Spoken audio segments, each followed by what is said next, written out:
Mauma duto vinovi e majivie matin daweto. Mauma duto vinovi e majivie matin daweto. Wiropo no we imau, wiropo no we dagbelo, boso da logo nagbelo, so da logo nagbelo. La ila ila ila, la ila ila ila ila la ila. Mesdames, Mesdames, Messieurs, Assalamu alaikum wa rahmatullahi wa barakatuhu. Religion et laïcité, c'est le thème de notre émission de ce jour. Nous avons voulu comprendre réellement ce qu'est la religion, l'historique de la religion et sa corrélation avec la laïcité. Et pour en débattre, j'ai invité mes habitués, les habitués du plateau, que sont le missionnaire Hassani Yahya de la région de Lokossa, mais spécialement à Komé, et le missionnaire Abladon Yahya de la région de Kové, non loin de la ville de Boycon. Monsieur Zab, bonne arrivée sur le plateau de l'Aube naissante. Nous voulons parler aujourd'hui de la religion et de la laïcité. Ce que je propose, c'est qu'on parle un peu de la religion, ensuite de la laïcité, et on trouve la corrélation qu'il y a entre les deux. Comment expliquez-vous la religion, ou bien quel est l'historique de la religion? D'où vient la religion? D'abord, je vous remercie beaucoup. Oui. Quand on parle de la religion, il y a le mot et religion. C'est un mot qui vient du latin, religa, qui signifie avoir le lien avec, s'attacher à, s'unir au. Okay. À quoi? On s'unit au principe créateur qui est Dieu, le divin. Okay.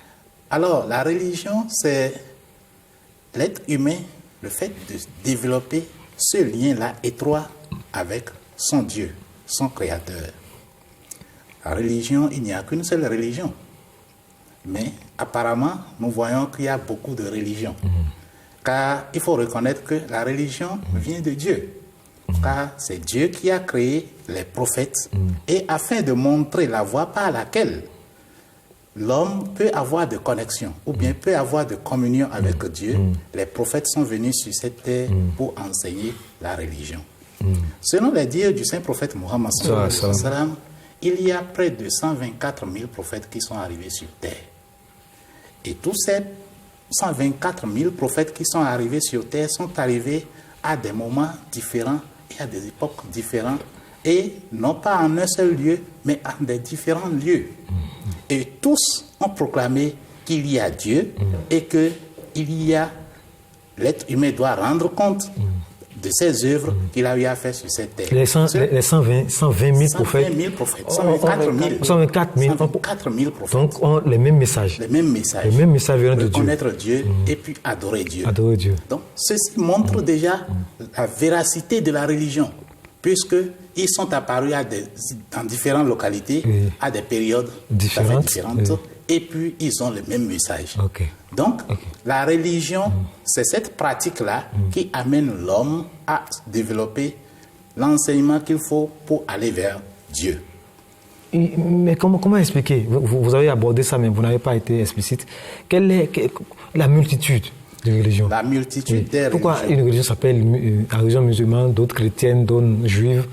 La raison en est que par la venue, Dieu le Très-Haut, par la venue de l'être humain sur cette terre, il a fait sortir des prophètes. Depuis le temps de Adam, il a envoyé des prophètes. Oui. Et ces prophètes-là ont amené la religion petit à petit, parce que la conception de l'homme n'était pas mûr pour pouvoir appréhender toutes les révélations divines. Donc, il y a eu petit à petit, progressivement et graduellement, Dieu a fait venir les prophètes pour enseigner petit à petit, jusqu'à ce que, lorsque le temps était venu, où l'humanité est mûre pour avoir les commandements comme cela se doit pour la religion, Dieu envoya le sceau des prophètes, qui est le prophète Mohammed sallallahu alayhi wa sallam, pour venir parachever la constitution religieuse pour les hommes. Et le verset coranique parle de cela, où Dieu dit dans le Saint-Coran, Bismillahirrahmanirrahim, Al-yawma akmaltu lakum dinakum wa atmamtu alaykum ni'mati wa raditu lakum al-islam dina. Donc aujourd'hui, j'ai parachevé ma religion pour vous, j'ai agréé l'islam pour vous comme religion. Donc c'est comme ça que la religion a développé petit à petit jusqu'au temps du saint prophète Mohammed sallallahu alayhi wa sallam. Donc le Saint-Coran est le livre dans lequel vous allez voir toutes les religions, la façon de faire dans les religions, vous retrouverez ça dans le Saint-Coran, puisque c'est le livre qui a englobé toutes les formes d'adoration qui existaient dans les livres avant le saint prophète Mohammed sallallahu alayhi wa sallam. Ça me fait venir à l'esprit une question. Donc ça veut dire que normalement, tout le monde sur Terre aujourd'hui devrait être musulman. Parce que si c'est la religion qui a été parachevée, sinon quelle place vous laissez aujourd'hui aux chrétiens qui sont toujours là, aux juifs qui sont toujours là, et les 120 et quelques mille autres religions selon... Ça donne... Oui, monsieur Sab, vous pouvez... Vous savez, oui. Comme Zéan l'a dit tout à l'heure, Dieu a envoyé 124 000 prophètes. Maintenant, ces prophètes venus avant le saint prophète Mohammed sallallahu alayhi wa sallam ont été envoyés à chaque tribu. Si vous voyez. Maintenant, à voir le message propagé par ces prophètes, ils ont propagé le même message, qui est l'unicité de Dieu. Si vous voyez. Maintenant, comme en ce temps, Dieu n'avait pas donné un nom à la religion, c'est pourquoi aujourd'hui, vous verrez qu'il y a un peu de multitude dans la religion. Maintenant, c'est au temps du saint prophète Mohammed sallallahu alayhi wa sallam que Dieu a donné maintenant un nom à la religion. Maintenant, comme pour la question que vous avez posée, si nous tous, nous allons suivre les enseignements du prophète Adam jusqu'à au prophète Mohammed sallallahu alayhi wa sallam, je pense que nous allons adorer un seul Dieu. L'adoration de seul Dieu, c'est quoi? C'est la soumission. Et le mot islam veut dire quoi? La soumission totale. Paix. Est-ce que vous voyez? Donc, si nous tous aujourd'hui dans le monde, nous allons suivre une religion, je pense que c'est cette religion qui demande la soumission totale à Allah subhanahu wa ta'ala. Qui est l'islam. Oui, monsieur, maintenant, est-ce que l'homme est obligé de choisir une religion? Est-ce que je peux dire, bon, moi je suis croyant, parce qu'on rencontre des gens qui le disent, moi, ma religion c'est dans mon cœur. Je suis croyant, je crois en Dieu, je sais que Dieu... Mais je ne veux pas m'affilier à une religion, je ne veux pas aller dans votre mosquée, je ne veux pas aller à l'église, non pas aux synagogues, mais je veux... Est-ce que c'est possible? Est-ce que cette probabilité... Dieu a donné cette... C'est la raison pour laquelle les prophètes apparaissent à tout moment. Si vous dites que vous n'allez pas suivre une religion, mais la raison de la venue des prophètes est de pouvoir guider l'homme sur le droit chemin. Et le prophète, la venue du prophète est pour enseigner l'homme les enseignements du temps. Parce que chaque prophète a toujours revendiqué qui est le chemin, qui est la voie, que nul ne peut aller à Dieu sans passer par lui. C'est ce que les gens ont mal compris en disant que c'est Jésus qui a prononcé ces paroles-là. Tous les prophètes l'ont dit. Tous les prophètes ont lui a dit ça. À leur peuple, à ceux à qui ils s'adressent. Donc si vous rentrez dans n'importe quel que ce soit le bouddhisme, l'hindouisme, n'importe quelle religion, vous verrez que tous ces prophètes-là ont eu à enseigner que à l'époque là, c'est moi qui ai la lumière, vous ne pouvez pas voir Dieu si ce n'est pas moi. Donc, dire que je ne vais pas rester dans une religion et que je suis seulement à part, je ne vais pas suivre. Donc ça veut dire que vous ne voulez pas suivre le prophète du temps et que vous ne voulez pas suivre les indications de Dieu selon ce qui est en train de se passer dans le moment. Donc c'est très important de suivre le prophète de l'heure. Il faut forcément s'affilier à une religion. Ce qui se passe souvent est que les gens se disent, j'ai déjà ce prophète-là, je l'ai déjà suivi et que c'est fini. Même si Dieu envoie un nouveau prophète, je ne vais plus le suivre. Alors que c'est l'erreur. Quand un nouveau prophète arrive, le vrai croyant doit chercher à voir qui est la nouvelle direction. Surtout que quand il a les mêmes messages que le message que vous avez déjà. Il faut suivre maintenant les nouvelles, ou bien les enseignements frais qui sont arrivés concernant la nouvelle religion. Malheureusement, on a mal compris. Ceux qui ont suivi Moïse ont dit, nous sommes les mosaïques, nous on ne veut plus suivre autre. Même après la venue de Jésus aussi, ils sont restés d'être des juifs. Après la venue de Jésus, ceux qui ont suivi Jésus ont dit, nous sommes des chrétiens. Même après la venue de Mahomet, ils ont dit, non, nous ne voulons pas suivre Mahomet, nous sommes des chrétiens.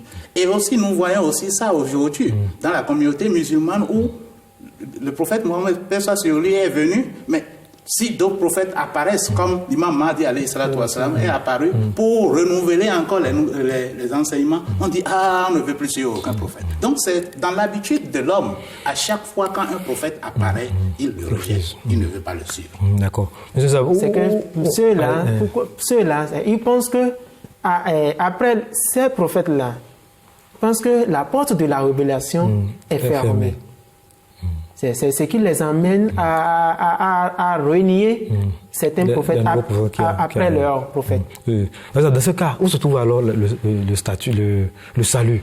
Dans quelle région où on va trouver quelqu'un qui aujourd'hui, qui a décidé finalement, à cause de ce que vous avez dit, de se faire une religion? Où est-ce qu'il peut trouver son salut? Le salut se trouve dans toutes les religions. Mais le vrai croyant, le chercheur de la vérité, doit toujours être aux aguets pour voir, mais où se trouve le nouveau prophète? Où se trouve celui-là qui est le guide du temps? Donc, lorsque la personne est en train de faire ces recherches-là, lorsqu'il va chercher à connaître le guide du temps, il sera en communion avec Dieu, sans aucune discussion. Si vous permettez, à moins que le missionnaire a quelque chose à dire sur... On va revenir maintenant sur la laïcité, qui est le deuxième point de notre émission. La laïcité. Donc, c'est quoi la laïcité? Pour être succinct et synthétique, la notion de laïcité englobe quoi exactement? Quand on parle de la laïcité, c'est un mot qui aujourd'hui on entend partout. Mais il faut noter que selon l'histoire de la laïcité a pris corps pour la première fois pendant la Révolution française. C'était en 1789. Et vers le 19e siècle, cette laïcité, les lois de la séculation ont évolué progressivement et le lien a été coupé entre la religion et l'État. Parce qu'il faut le rappeler. L'État, c'est-à-dire le pouvoir politique. Donc, la gouvernance des religieux, c'est-à-dire plus précisément l'Église catholique avec l'État français, le peuple ne voulait plus que la religion, les corps religieux s'ingèrent dans la politique de l'État. Et c'est ainsi que la loi a été votée pour pouvoir séparer entre la religion et l'Église. Donc vous avez parlé de... Donc les gens ont vu l'influence de l'Église comme étant une menace, c'est ça? L'influence de l'Église comme étant une menace aux valeurs républicaines. Ok, mais maintenant, quels en sont les principes? Sur quoi est basée la laïcité? La laïcité est basée sur des principes, comme vous l'avez dit. Dans ces principes, nous pouvons avoir entre autres la séparation de l'État et des cultes. Il y a la sécularisation. Et il y a l'égalité. Et à l'égalité de culte. Ok. D'abord la séparation entre l'État et la religion. Oui. Ensuite, l'État, quoi vous avez dit, garantit, c'est ça, le culte pour au sujet. C'est-à-dire que chacun est libre quand même de faire la religion de son choix. Ok. Maintenant, la sécularisation. Il y a quoi? La sécularisation. Ok, d'accord. Maintenant, est-ce que les religions prises individuellement peuvent-ils vivre dans un état laïque? Oui. Selon les principes dont le monsieur Abladon nous a parlé. Oui, les religions peuvent vivre dans un état laïque, à moins qu'on ne tourne pas notre laïcité en forme de religion, comme l'a dit la dernière fois le pape au président béninois. Donc, la religion, la laïcité veut qu'il y ait la liberté de conscience. L'État doit garantir la liberté de culte, la liberté de conscience, la liberté d'expression à tout un chacun. Et aussi que chaque groupe religieux, qu'il soit minoritaire ou majoritaire, il faudrait qu'on lui garantisse la paix, la sécurité, la tolérance et qu'il soit au même niveau que ces religions qui ont la majorité. Donc, ce qu'on observe, dans ce cas-là, c'est qu'il y a que l'État sort des règlements ou bien des lois qui vont par contre à l'encontre des principes fondamentaux des religions. Vous savez, comme le cas en France où la femme ne peut pas se protéger, ne peut pas se porter son voile dans les lieux publics. Comment gérer tout ça? Oui, normalement, c'est au gouvernant. Quand on dit un État laïque, le gouvernement ou bien l'État doit préserver la paix et ne doit pas s'ingérer dans les affaires du culte, dans les affaires de la religion. À moins que ce ne serait que pour régler les affaires entre les religieux ou pour pouvoir apaiser la tension qu'il y a entre les religieux. Sinon, quand on dit qu'il y a séparation de la religion, de l'État, mais pourquoi le politicien ou bien le gouvernant veut s'ingérer dans le voile que portent les musulmans ou bien dans cette croix ou bien la croix là que porte le chrétien? Donc, le musulman, l'État n'a plus de choses à dire par rapport à ça. Pour l'État, c'est de chercher la justice et la paix, que ce soit aux minoritaires ou bien aux majoritaires. Bon, les raisons sont multiples. Ils disent que c'est pour des raisons de sécurité qu'ils le font, qu'ils demandent aux gens de ne pas se voiler dans la rue publique. Maintenant, parfois aussi, quelle attitude doit avoir? Est-ce que dans ce cas-là, les musulmans doivent respecter ces lois-là? Je pense qu'il est nécessaire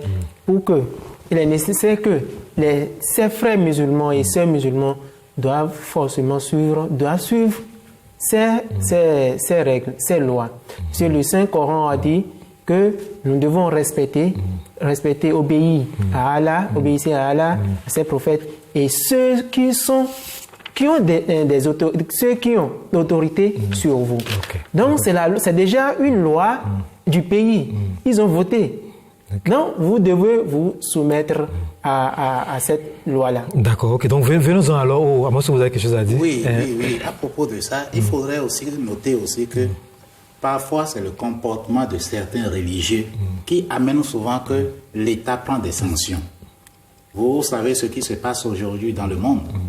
À chaque endroit, on entend les terroristes, on entend les musulmans, les Boko Haram, les C'est parce que les religieux aussi ne respectent pas les règles de la religion. Et l'État est obligé de passer par des moyens plus durs pour pouvoir... D'accord. Donc, venons aux enseignements alors, de l'islam par rapport à la laïcité. Que dit exactement l'islam? Ou bien est-ce que nous avons des faits au cours de la vie du Saint Mohammed sallallahu alayhi wa sallam où le Saint Prophète a eu à vivre, ou bien les conseils donnés aux musulmans pour mieux vivre dans un État qui n'est pas forcément musulman ou bien islamique? Bien sûr. Vous savez, dans le Coran, Allah, le Très-Haut, nous dit dans le chapitre 2, Sourate Al-Baqarah, verset 257, que la ikraha fi din, il n'y a pas de contrainte en matière de religion. Il n'y a pas de contrainte. Donc, cela veut dire quoi? Vous ne devez pas forcer quelqu'un à faire ce que vous êtes en train de faire. Lui, il a jugé bon ce qu'il est en train de faire. Vous aussi, vous avez jugé bon ce que vous êtes en train de faire. Donc, en cela, vous n'avez pas le droit de le forcer que forcément, c'est ce que je fais qu'il doit faire. Non. Il a le droit de faire ce qu'il veut. C'est pourquoi, au temps du Saint-Prophète, sallallahu alayhi wa sallam, Allah a dit, lakum dinukum waliya din. À vous, votre religion, à moi, ma religion. D'accord. Est-ce que vous voyez? Oui. Qu'est-ce que vous avez à compléter? Oui, j'aimerais aussi dire que... Ce que le missionnaire a dit, c'est en fait la cohabitation entre les religions. On ne doit pas forcer quelqu'un à être religion. Moi, j'insiste sur le fait que la façon de vivre du musulman dans un milieu qui n'est pas forcément le sien. Parfois aussi, il y a certains musulmans ou bien certains chrétiens, ou bien certains juifs, qui, le fait que le papa a accepté la religion, le papa est en train d'aller dans la synagogue, ou bien dans l'église, ou bien dans la mosquée, ils imposent cette religion-là aux enfants. Le verset aussi parle de ça. Donc, ce n'est pas ça, à vous d'imposer ça. C'est l'enfant même qui va développer des attitudes pour comprendre mieux sa religion et choisir sa religion. Donc, il n'y a pas une contrainte que vous devez faire sur, que ce soit vos enfants, que ce soit sur la société, pour les dire obligatoirement, vous devez accepter la religion. Donc, Dieu le Très-Haut il a créé tous les prophètes, il a envoyé les prophètes. Et la beauté des religions, de chaque religion dans ce monde, je le dis tout souvent, est comme la multitude des fleurs dans un jardin. Et quand la beauté du jardin se fait voir, on sent que oui, il y a plusieurs fleurs dans le jardin. C'est comme ça aussi la religion. Et puis, il faut reconnaître que nous n'avons pas les mêmes degrés de conscience. Il y a certains qui, difficilement, peuvent comprendre les choses, tandis que d'autres, rapidement, ils comprennent les choses. Donc, celui qui a une bonne nature, facilement va s'incliner vers la religion de la soumission. Donc, vivre dans un état où l'état force quelqu'un peut-être. Le Saint-Coran nous dit, Bismillahirrahmanirrahim, Ati'ullaha wa ati'ur rasul wa ulil amru minkum. Obéissez à Allah, obéissez aux messagers et à ceux qui ont de l'autorité sur vous. Donc, c'est un appel de Dieu. Donc, la première des choses, peut-être que vous serez dans un état où peut-être c'est un chrétien qui est à la tête du pouvoir. Et s'il est à la tête du pouvoir, puisqu'il est chrétien, il doit laisser son manteau de chrétien pour pouvoir faire la paix entre les religieux, que ce soit les minorités ou bien ceux qui ont la majorité. Mais ce que le croyant doit faire est qu'il doit respecter l'autorité. D'accord. Même si les règles que l'autorité met en place vont contre sa croyance. Si, par exemple, les règles vont contre sa croyance, il faut reconnaître que quand on parle de la religion, c'est quelque chose d'individualité. C'est quelque chose entre l'homme et Dieu.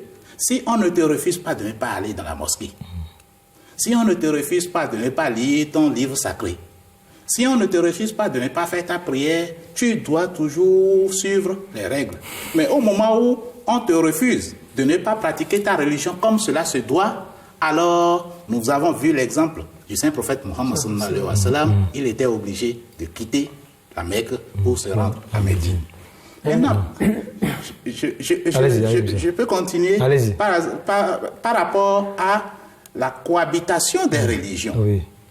Nous avons vu l'exemple des prêtres de Najran qui ont fait un tour voir le prophète pour pouvoir discuter sur les affaires religieuses. Et après, au moment de discussion, les prêtres ont senti qu'ils veulent prier.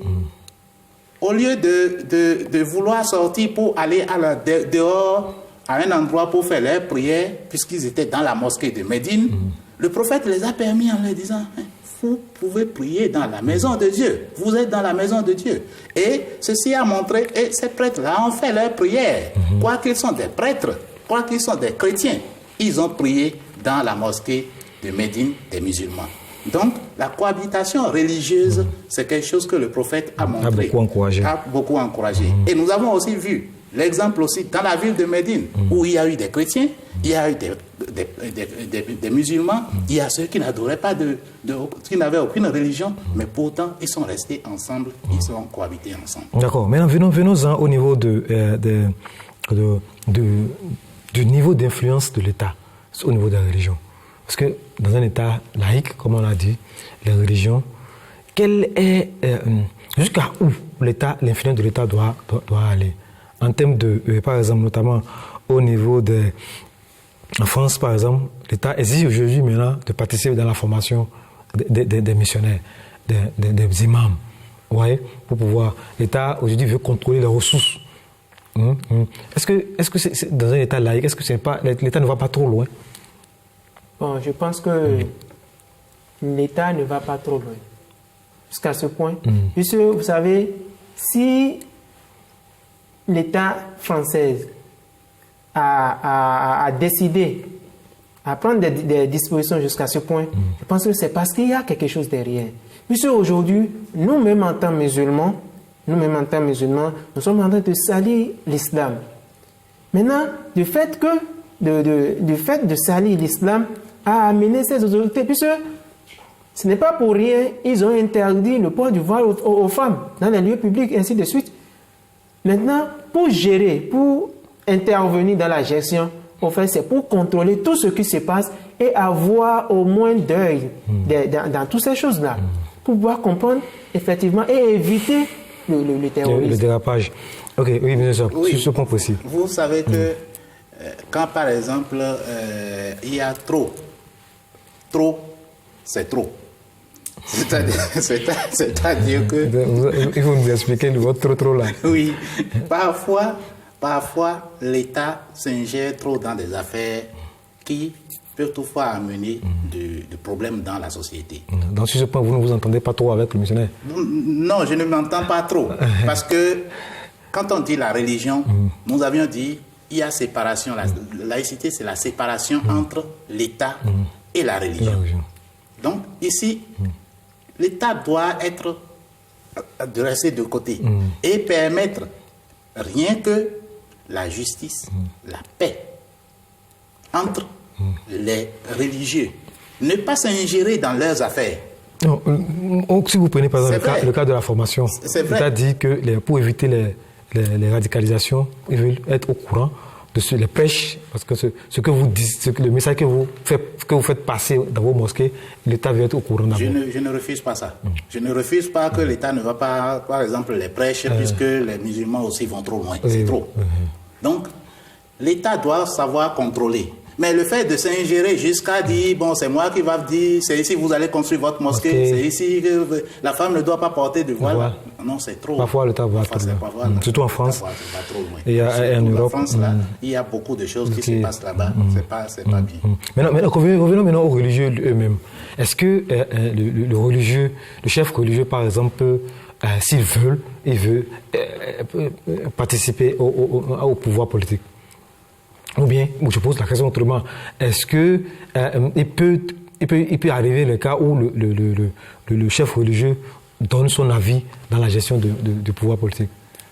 Bon, la politique. Parce que vous avez parlé de séparation. Je veux savoir jusqu'à quel niveau il y a cette séparation. Le religieux, c'est celui-là qui a le livre sacré, qui a la sagesse. Le politicien, lorsqu'il va avoir des problèmes, il faudrait qu'il retourne vers le religieux pour que le religieux lui donne des pistes de sortie.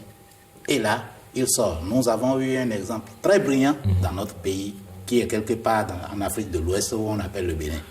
Où, lorsque la conférence des forces vives de la nation était arrivée, un religieux, en la faveur de celui-là, le Monseigneur Isidore Souza, je respecte beaucoup, a pris la tête, il a dirigé la conférence. Et puis voilà le comportement des religieux. Et c'est ce que les religieux doivent faire.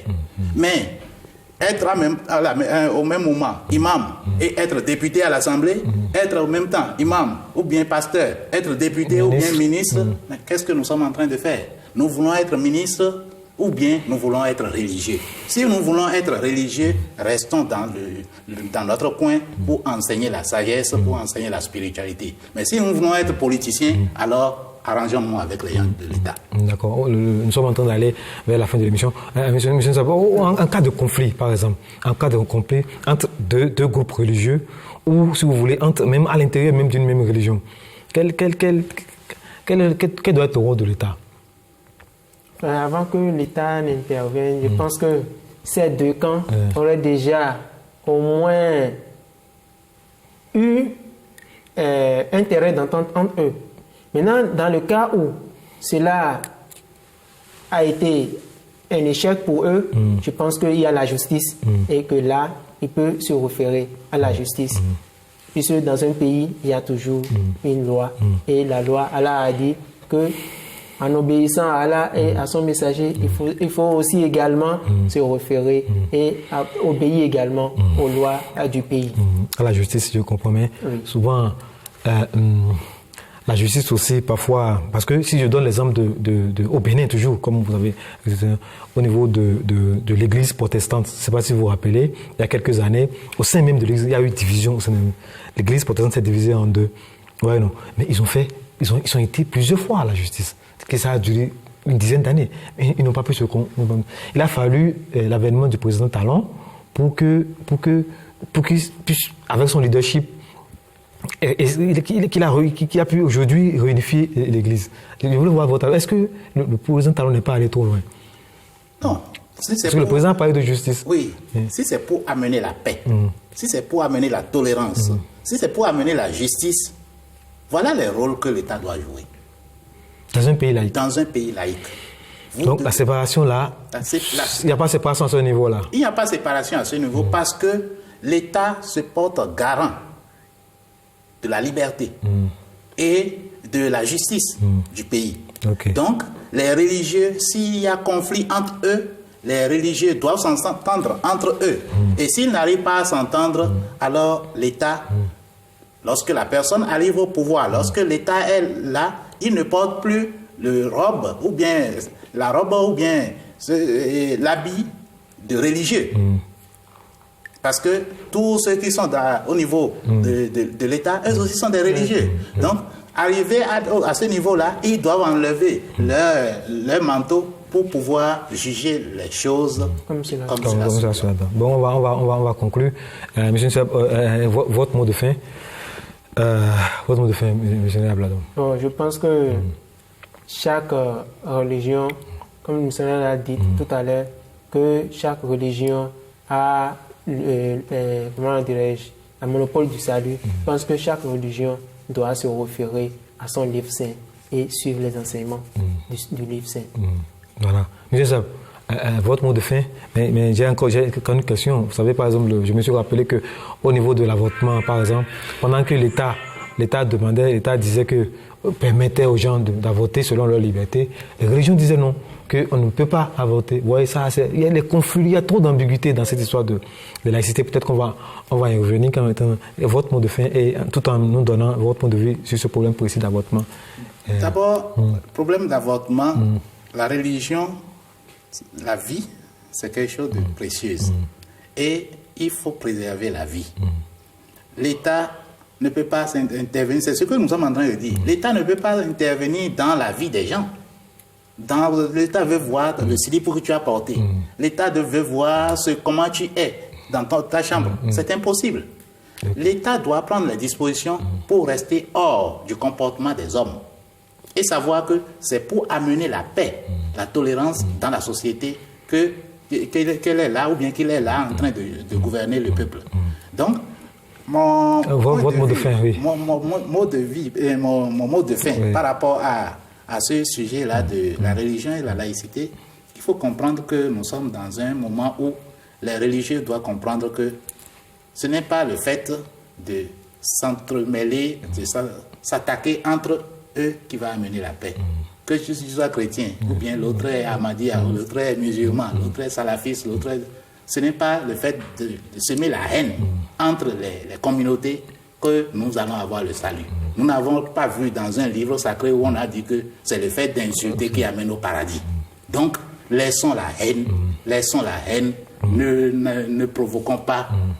Allons vers la paix, cultiver l'amour afin de pouvoir voir la lumière. Merci beaucoup, missionnaire Hassan Yaya. Merci, missionnaire Roland Yaya. Le débat sur la laïcité est très passionnant. J'espère que je souhaiterais, si vous le voulez, une nouvelle émission pour d'autres pans, parce qu'il y a beaucoup de choses à dire sur la laïcité. Mesdames, Mesdemoiselles, Messieurs, merci de votre fidélité. Nous aurions compris que l'État doit se séparer des religions, et les religions doivent aussi reconnaître leur place dans la société. Merci beaucoup. Assalamu alaikum wa rahmatullahi wa barakatuh. La ilaha illa illa, la ilaha illa illa illa, la ilaha illa, la ilaha illa illa, la ilaha illa illa illa, la ilaha illa, la ilaha illa. Mahuma to vinovi, majivie matinda weto. Mahuma to vinovi, e majivie matinda weto. Wiropo no we imahu, wiropo no we dagbelo boso.